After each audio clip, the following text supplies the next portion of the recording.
On the Utah-Texas Tech game, which, by the way, nationally, when it comes to voters, Utah, I think, still gets a little bit of that pizzazz from what they did in the Pac-12, even though last year was a disaster. And, of course, Tech's gotten a lot of ink over what they've done in the offseason. Who is that game, in your opinion, more important? Both important. Which team is the one that needs it the most? Like you said, huge for both programs, but I think that this is the first real prove-it moment for Texas Tech. We've had all the conversation. We had all the stories, including the big one that I wrote. It has to be delivery now. It has to be showing up for this big game. This is a big noon kickoff game. It's 12 p.m., nationally televised on Fox, obviously playing in the stadium of, like you said, one of the programs in the Big 12 that has about as much credibility as anybody because of what they've accomplished in previous years. This is the moment where Texas Tech needs to show up. This is the moment where they need to prove all that money we spent over the offseason is worth it. Now, I will say, Texas Tech has the more forgiving path across the season, especially with the way that Kansas State and Arizona State have both struggled. But that makes this an even more marquee game, I would argue. At this point, this is their only game on the schedule against a ranked opponent. They have to show up big. They have to show up strong. And ultimately, I think that this is the kind of game that can get them truly into national conversations. Do you think this one, I think this one, even as hard as both defenses might play, this is in the 40s. This is a shootout, right?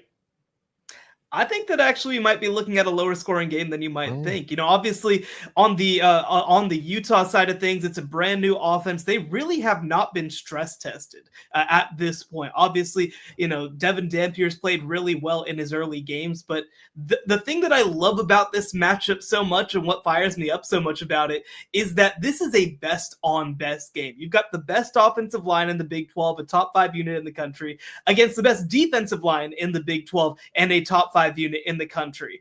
Texas Tech, of course, brought in a lot of pieces on that side of the ball.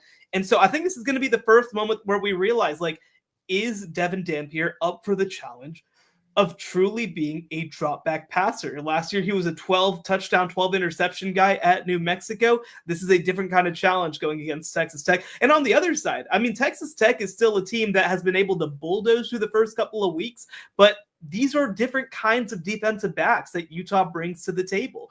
This is a different kind of defensive line. We haven't seen this offensive line stress tested for Texas Tech to this point. And the one other thing that I'll mention as well on the Red Raiders side of things is that they've gotten great production from their running backs, Cam Dickey and Jacoby Miller, I believe his name is. Williams. Thank you. But their potential starting back, Quentin Joyner, was out heading into the season, right? And this is kind of the moment where those two sophomores are going to be put to the test. And I'm going to be curious how they hold up against a defensive line that also should be one of the best in the Big 12. So I'm not going to say that this is going to be a 10-7 game or anything like that, but I think that especially for the first half, it might start a little slower than people expect. I can't wait. There's just so much mystery attached to this game, and so much I feel like we're going to know afterwards about both sides. So, yeah, it's going to be awesome. Looking back to last weekend a little bit, you've seen A&M highs, lows, messiness, greatness, and that was certainly greatness in part last weekend against Notre Dame, the big win there on the road. Is this just a different A&M, Shehan? Is this like a turning of the page into a different direction for this program than we've seen? Even when they had a lot of momentum, it just never quite got over the hump. Is this a different direction they're heading now with Mike Elko after last Saturday night? Yeah, it feels like it, right? And obviously, look, there's a long season left to play, but Texas A&M never wins this game. Never, ever, ever, ever, ever wins this game. The last time, by the way, that they went on the road and won a top 10 game was 10 years ago in 2015. The last time that they had a 200-yard receiver was 2014 when Mike Evans was still in the lineup, right? So, this is the sort of, length of time that we're talking about when they had these individual players who, frankly, were able to make up for some of the shortcomings of the team as a whole.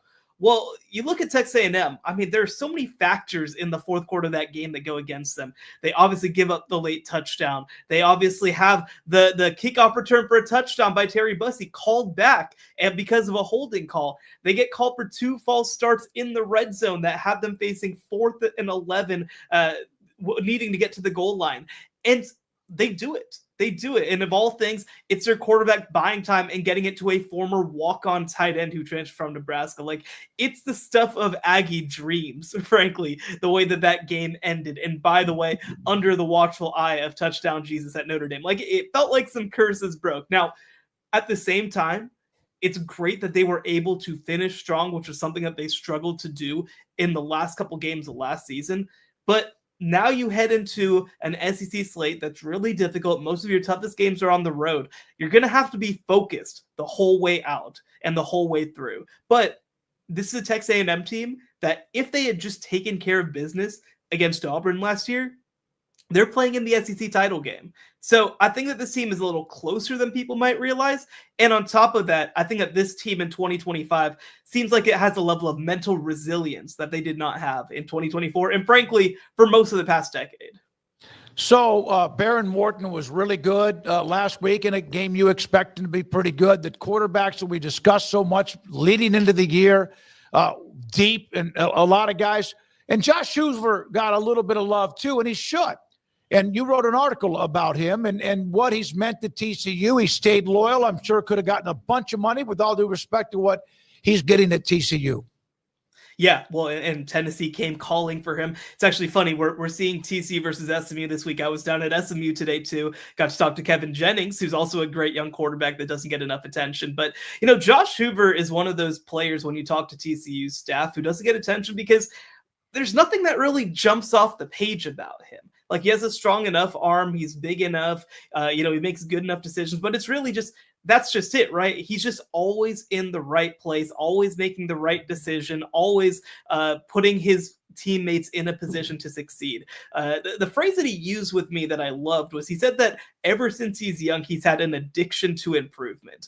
Every single practice, he wants to try to elevate more than where he was before. And you know what? While I think that a lot of people talk like that, it's a different thing to keep doing it like that. And I spoke to Sonny Dykes about him. And one thing that he said was like a lot of the time when you have freshmen come in fact, not a lot of the time, almost all the time, you have freshmen come in at quarterback and they think that they're further along than they are. And they are shocked by the amount of real work it takes to be a quarterback at this level. For Josh Hoover, that moment never came. He was already ready to go in terms of being able to work his work ethic to the next level. And so I think that he's done a great job. I mean, he led the Big 12 in passing yards last year. Nationally, the only quarterback with more returning passing yards in the country was Garrett Nussmeier at LSU. And I think that through his first couple of games, you've seen the vision in a big way. So this is a huge showcase opportunity for him going against a team in SMU that last year was in the college football playoff. Shahan, what do you make of Dabo Swinney wanting to, crash out is the term that has been used. Craig used it today. Didn't think you were going to say that. I mean, look, hey, sometimes it's overused, but this is the second time in 2 years that he's had a meltdown of this kind. One was with poor little Tyler from Spartanburg, and then this, which was not completely all that prompted today at the press conference. What do you make of where Clemson sits right now? Well, let's talk about the 3 major crash outs we've had of college football coaches so far this year. We have the Dabo press conference today. We have Steve Sarkisian with the weird Arch Manning thing. And then we have Brian Kelly after his offense only scores 13 points against Florida. And the thing that all 3 of those have in common is that they know that the critics are right. They know, Clemson right now knows we are not supposed to be a 1-2 team. Before the year, Dabo Swinney was talking about that Clemson might have the first 16-0 undefeated national champion in the college football playoff era, in the expanded era. And all of a sudden now they have 2 losses before, really even the month of September has hardly started. So this, I think, is a real frustration from the fans that is legitimate. And look, I do think, Dabo mentioned he's only 55. I don't think that he wants to be done doing this anytime soon. I don't think that he sees an ending for himself necessarily. But at the same time, I think that he he's kind of trying to fight for his vision in some ways as well. And it's a vision that right now is faltering. This was a team in Clemson that was meant to be one of the top teams in the country. They entered in the top 5 for the first time, I believe, since 2021.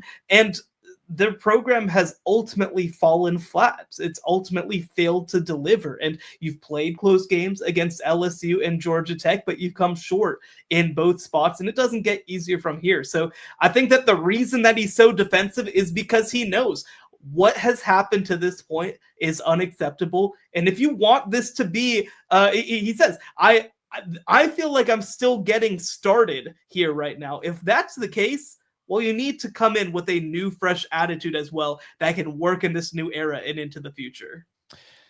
Do you think there's a clear, better job between Virginia Tech and UCLA? Virginia Tech, and it's more a UCLA issue than I think it is a Virginia Tech benefit. These two programs are kind of in interesting spots, right? Because both of them at this moment are cash poor. Whit Babcock, the athletic director at Virginia Tech, gave a presentation in front of the board and essentially claimed that Virginia Tech football is the lowest funded of the public ACC schools, which when you look at some of the ACC schools that are out there, that's not ideal for anybody.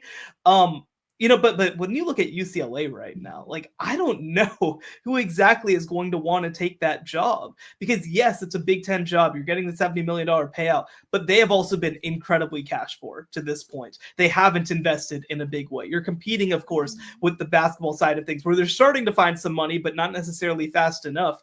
And so you are just in this kind of no-win situation at UCLA. And this coach, obviously, Deshaun Foster, was fired after only 15 games, the shortest tenure of any full-time coach in UCLA history. So the big question for me is, what is the vision right now at UCLA, and are they invested in trying to elevate it? Because if this is the status quo that they're going to move forward with, I don't know if they're going to be able to find very many positive candidates. How much does the expanded college football playoff either put more pressure on coaches to win, or does it make it easier for them to say, well, we made the playoff rather than just a bowl game? I think that it depends what level of coach you're talking, right? I think that for let's call it the James Franklin level of coaches, right? The really, really good coaches who also have a roadblock that they might not ever get past. I think for them, the playoff has been incredible, right? James Franklin technically made the Final Four of the playoff last year and won 2 playoff games. He also didn't necessarily have to beat any of the top 5 teams in the country to get there. Well, on the other side of things, I think for the middle class coach, it creates a big sort of race right now. And I think the Big 12, which we talk about a lot, is a great example of this. There are 16 teams in this conference who are thinking, why not me? Why can't I be the team to win this league? Why can't I be the team to make the college football playoff? So I think in that sense, it does speed things up. Like maybe an 8-win season feels a little bit better in 2012 than it does in 2025 if you are, one of these schools. But I mean, the reality is, right? Like if you're Virginia Tech, you're sitting here looking around saying like, well, why are we middle class? Why can't we be in the, the group with the SMUs? And, obviously Clemson is struggling right now. Why can't we be there? Why shouldn't we be there? We've been there for such a long time, but then I think like for a school like UCLA, I don't know that it makes a difference one way or another, right? Like, I mean, I think the bigger issue right now is one, the level of attention the athletic department is willing to give to football. And 2, I think also the implicit comparison between yourself and the other West Coast schools. And I mean, USC is starting to move in a good direction. Oregon's thriving right now. Washington, you feel, is in a better position, and they have a coach that you might have wanted a couple years ago that you don't have access to. I think that more than anything else puts a lot of pressure on UCLA to try to figure something out. I think, I just want your thought on this. I think UCLA needs to go well outside the box and get a coach with a fun system offensively that's going to put butts in the seats. I think that's what starts getting people excited. Trying to, and no offense to any defensive coach like D'Anton Land, or I mean, if they bring in an offensive coordinator that does that, of any of those kind of old school coaches they might bring in, I think they need to go find a guy with a fun offense. Baylor did it with Art Briles, and it worked. I think that when you have fan apathy, the thing that shakes them out of it is, am I going to go pay for a ticket and see fun football? I think that's what UCLA needs to think about first, and then maybe watch the money come in a little bit more after that. No, I think it's definitely an interesting thought. And I'll say this, I wrote a column about the UCLA situation on Monday, and one thing that I found in my research was that UCLA has not hired a head coach with non-power experience since 1925. And so what does that mean? Like, they've hired retreads from other power conference programs. They've hired, of course, people with NFL experience. They've promoted from within, but they've never said, for example, hey, Jason Eck at New Mexico, you run a fun system and you've had success building a program at a smaller level, come on over. They've never done that, essentially. And people may remember the context of Deshaun Foster's hiring, because Chip Kelly leaves to become offensive coordinator at Ohio State, and that was pushed late because of some NFL stuff. And so they're making a hire in mid-February, and they kind of rush in to promote, he had technically left, but basically promoting a program legend who was not ready for this job. Well, let's make that comparison to Kansas in 2021. Kansas has to make a hire in April, and you talk about having that fun offensive system. He comes over from Buffalo after being a Division III coach who wins a bunch of titles at Wisconsin Whitewater, and he is a program builder. He is somebody who has done it at multiple levels and had success at the FBS level. So I think the offense piece is a big part of that, but I think even more than that, in my mind, it's find somebody who has experience building something over the course of multiple years. Because if you think you're just going to recruit your way out of this, I think that you're wrong. All right, Shehan, thank you very much, man. Weekend of more evidence. We had some really, those games, Georgia Tech, and that game with Clemson, the Notre Dame A&M game, Tennessee and Georgia, bangers, and they all went down to the wire. I thought it was a great weekend. I don't know if we can match that this weekend or not, but we'll see what happens. Thank you very much for your time.